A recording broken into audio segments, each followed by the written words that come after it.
All right, so I figured it'd be easier to do some close-up grip talk with the camera like this. So this is my competition gun. Well, this is my do-all gun. This is my Glock 45. I've been shooting Glocks forever. I used to shoot a Glock 19, and now I shoot a Glock 45 in competition.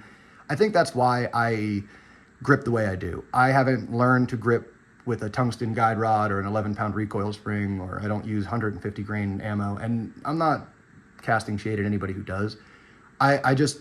I use stock guns and stock ammo as much as possible because it's taught me how to use everything else better. It's just my opinion.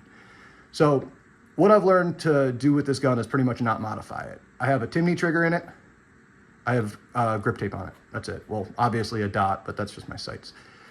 So with that in mind, I've learned to grip this gun well enough that I could shoot 115 grain Blazer duty ammo at the same pace most people can shoot competition drills.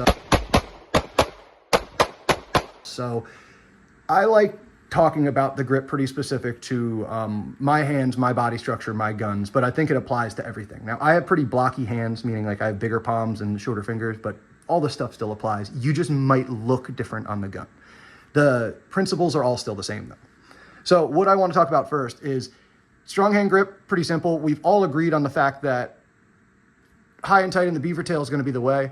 I want to get leverage on this gun so I don't have to over muscle it. That's the word I want you guys to think about, is I want to get high and tight on this, and I want to get in here and fill all these gaps as much as possible so that I don't have to squeeze on the gun real hard. Now, if I'm going to shoot strong hand only, I'm going to add a little bit of leverage right here and a little bit of leverage on my pinky, and that'll shore the gun up. I'm going to try to keep it as straight up and down as possible, and that's going to be my strong hand grip. Nothing changes. Now, if I'm just going to do my normal two hands on freestyle grip, anatomically nothing changes. I'm just going to relax those two tension points and instead compensate with this hand, right? So this is where we get into where does the left hand go? And I get pretty specific about this, and this is why I wanted to do the video.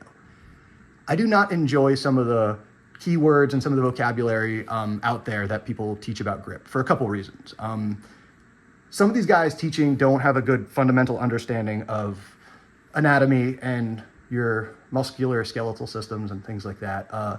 Namely, I hear things like lock your wrists, lock your elbows, lock things. First of all, no, bad. You don't do that if you're doing anything athletic.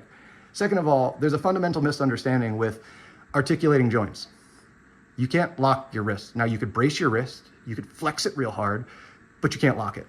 You can't do it. It's not anatomically possible. So basing your grip and your whole structure off of something that's not anatomically possible is the first fallacy I want to address. Is all we want to do is create good leverage with my weak hand. What does that mean? I've got two bones in my forearm, radial, ulna. I want this radial to be longer than my ulna in my shooting position. Very simple. We can get really, really nerdy about this if you want to in another 20-minute video, but I'm not going to. This is creating the structure so that the gun's not hitting me straight and I'm not producing energy up at my body. I'm creating leverage that when I get hit here, it directs the leverage up into my lats a little bit better. I've found this through a lot of testing. It works very well. That's it. That's simple. Now, where you're going to be depends largely on your body structure. It depends largely on your gun, your hands, all things like that. But that's all I want you to think. We don't need to lock anything out. We don't need to go rolling my whole arm forward and thus giving up our good foundation and good structure that I talked about in the previous video. What we're going to end up doing is we're just going to take advantage of body structure. So what does that mean? All right. So now that I have this hand just as pitched forward as I need it to be, right? I'm going to then close the gap between my strong and weak hand. That's it. That's all. It's that simple. There's no other real magic that I teach to it. Now, if you'll notice, I say close the gap here. I want to make sure you're closing the gap underneath the trigger guard too. Boom, boom. And now I have no gaps on the gun. There's no gaps. There's nowhere for the gun to go. Basically, I've created a good little pocket that no energy can leak out of. Cool. Done my job of creating a good grip. Now, I wanted to show you this because the problem is when people say all that other stuff, rock your thumb forward, lock your wrist, whatever it is, you'll notice something. Okay, this looks very similar to my grip, but if I take my weak hand or my strong hand off, I have a huge gap in the gun right here. Now that means the gun is going to swim, I'm exaggerating, but the gun's going to swim a lot, and I'm going to have to do a lot of conscious work with my arms and my body to actually wrangle the gun, right? I want to think my strong hand's here, and I pull this weak hand into where I should be, and I let this strong hand go. I am almost behind the gun a little bit. I am all over the gun. There's no gaps anywhere you can find. And if you notice, if I shoot a Glock, so my landmark is, my grip covers this little pin right here, this pin for my back strap. Now, if you notice the grip itself, you can see where all my skin is kind of being worn off right here.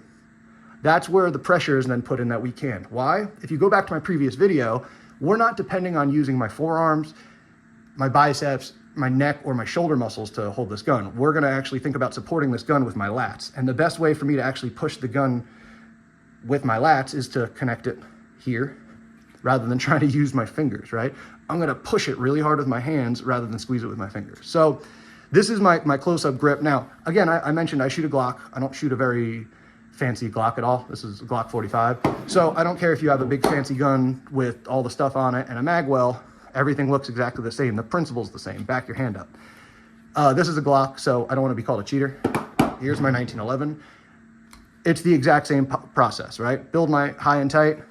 Now, if I take this hand and back it all the way up, the only thing that changes from my 1911 is my right thumb, my strong thumb. It just sits on my safety. That's all. If I have a safety to articulate, boom. But everything else, boom, suck it in. Everything is the exact same structure here, the same body structure, the same hand structure. Nothing changes from gun to gun. Nothing changes from division to division. You don't have to relearn anything. It's just what works for me. Now, again, my hands are built a certain way. I'm built a certain way. I shoot a certain set of variables, meaning I'll shoot Glocks. I shoot 115 grain ammo, but that's my grip talk.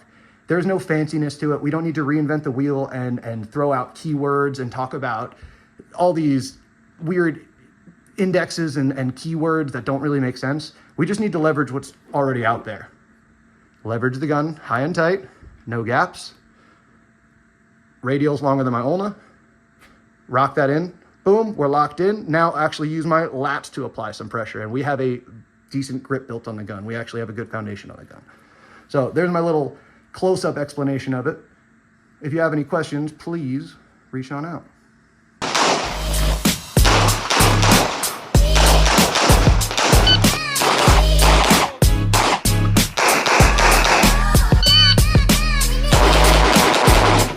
If you're finished, unload and show clear.